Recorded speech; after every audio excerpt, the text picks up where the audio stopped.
Right, should we move on to the editing process of the video? Well, it was also shit because the footage wasn't quite as excellent as we would hoped it would have been. Unfortunately, as I said, like, big up Logan because he did the best he could and he's never fucking filmed a music video before. Yeah, I mean, there's going to be a learning curve. It was like that first mix that I did of the first riddles and rhymes was fucking, like, the recording process and everything was shit.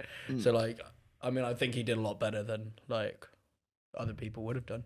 Yeah, it could have gone worse. It definitely would have been a lot worse. Like. 100%. And I feel like the saving grace is towards the end of the music video. That bit, I think it's like the chorus just before the end breakdown, like outro bit, kind of ties in together. It's just that first bit that was a bit like me and you edited it. We found it a bit clunky. I don't know. I don't know how you felt about that. Yeah, it's just like, it just wasn't quite as good as I'd hoped it to have been in those scenes. Like the dark scenes where like I get like eaten and stuff, and then they look phenomenal. The ending part where I'm all naked, which apparently no one really notices. Like, you know, people that have watched, no one's seen you naked at the end. Yeah, it's hilarious because that's like why we shaved your butt is because you're like, you're gonna see it. I didn't shave my butt. You waxed my back. Yeah, we waxed the top of your butt crack. Top of your butt.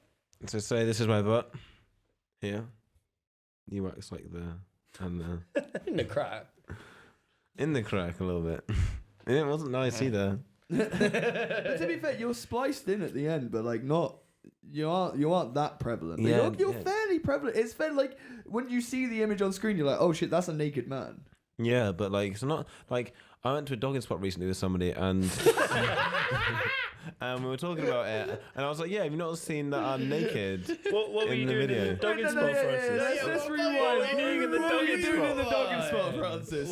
We were just hanging out. We weren't going dogging. It's just a dogging spot. Why did you go to the dogging spot? Just to like, hang out. Technically, any spot's a dogging spot if you try. No, exactly, Darren. But if there's a specific place that's referred to as the dogging spot, is it referred to generally, or do you just refer to it as a dogging spot? Well, it was my first time going there, and they referred to it as the dogging spot. How do they know it's the dogging spot? I mean, you have to ask them. Yeah. Isn't there like a thing like you just pull up there and like flash your lights? Well, I mean, dogging spots are pretty easy to find. Any sort of secluded car park. Really. That look like it was over an experienced man. I remember when we walked through a car park recently to have a seat, didn't we? And we saw some people going at it. Swear. Yeah, no, you were there. You were there. That fucking car park. Yeah, the car park in literally the centre of Northampton. And it was up like, at the top. In fucking St. Michael's. Were you not there? Not St. Michael's. It's the one, not the Grosvenor one, the one near the bus station, sorry. The one there. What? Yeah, the top of the one near the bus station. You know when you go through. Yeah, I know the one you said with all the graffiti in that. Yeah, the graffiti one. Yeah, so we were at the top of that one, and so there were just these two going out, and we walked right past, and they kind of just like stopped to it. Like, I remember seeing like the girl at the window. She sort of saw us and like sort of hit, like sort of ducked down. I was like, oh god. I was looking at the car, thinking like it is moving. Up and down. It was a cold day. Do you remember it was like snowing? That was like when we first had that snow. Because there was a whole party going on in the underpass downstairs. Yeah, there was. With all the youths. What day was this? Oh, this was like a Thursday night. Do you remember when we first had that snowfall? Like this was a few months back. Oh yeah. It was like then. Was it the snow or it was definitely frosty up there? It was frosty, yeah. It was like Frosty the Snowman straight. It was like when we had that very cold prime spell. dogging weather. Literally. No, it's not. Dogging weather's best in the summer. Yeah, you'd want it to be nice and warm. You don't want it to be cold. Yeah, but what if you get all sweaty? Well, I mean, that's a you problem, Yeah, open a window, bro. Oh, yeah, you know, Ross. And if it's warm, you have like the option of going on the hood.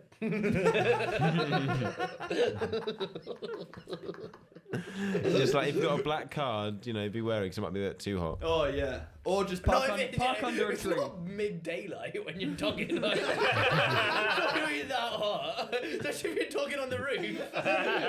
You got a black car at 1 p.m. It's not prime dogging weather. Disclaimer: do not dog on the bonnet at 1 p.m. in climates over 30 degrees. It's gonna burn your hands.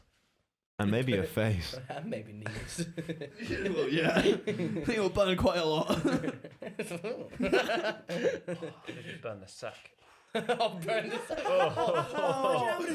Literally. Blister and like, Oh, blister. That's actually breaking back. So when we had just started the band, we all got a message. I think we were supposed to have practice. And we got a message on the band chat like, guys, I don't think I can do it today. And Francis had basically dropped a bowl of hot water on his penis. And he literally was regaled. Let me tell you the story about the damage that happened to my crotch that day. My genitals, bro, have been through some shit.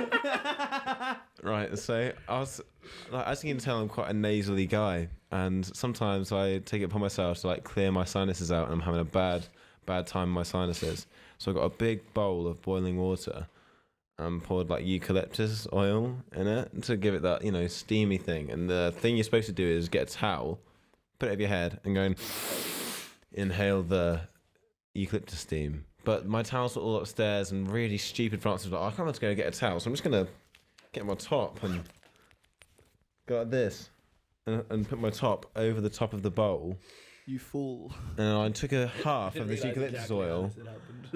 Like, it was like, oh, that's too much. It veered back, and I dragged the bowl of boiling water straight onto my crotch, straight onto my dick. Yeah, and my balls straight onto the top. It's a big bowl of boiling water. It wasn't small, and it happened. And I was like, oh shit, this is really hurting. I'm sure that's your exact reaction. Oh shit, this is really hurting, man. It was a little bit. And someone said, go and get in the bath, in a cold bath, and stop it, like from burning more. But I was like, nah, it'll probably be all right. No. So I didn't really think I was actually that wet. But little did I know, my dick blistered like a motherfucker. And I mean, like, blistered a lot. Like, got any actually pics? blistered? Yeah, no. This is what his dick No. looks like. Oh, it was violent, man. Solo It was violent. mushroom. For the next like 12 hours. Street mushroom. For the next 12 hours, I had to carry my junk in a cup of water around the house. Yeah, I had to put my dick and balls in a cup of water for the next 12 hours. It was hilarious. So as you walk on, morning, mum. It was yeah. My dad still don't drink out that cup. I was gonna say. It's that one, bro. Oh fuck! Oh, actually, you know what? Essence of burnt balls. Essence of burnt balls. Like burnt mushroom in there. You've got a bit of blister pus in there. But let me just confirm to everyone out there that it's now okay and it is healed and it's back It to looks like a normal. fully healthy I can mushroom. confirm. It's all right. It healed up real good. Would you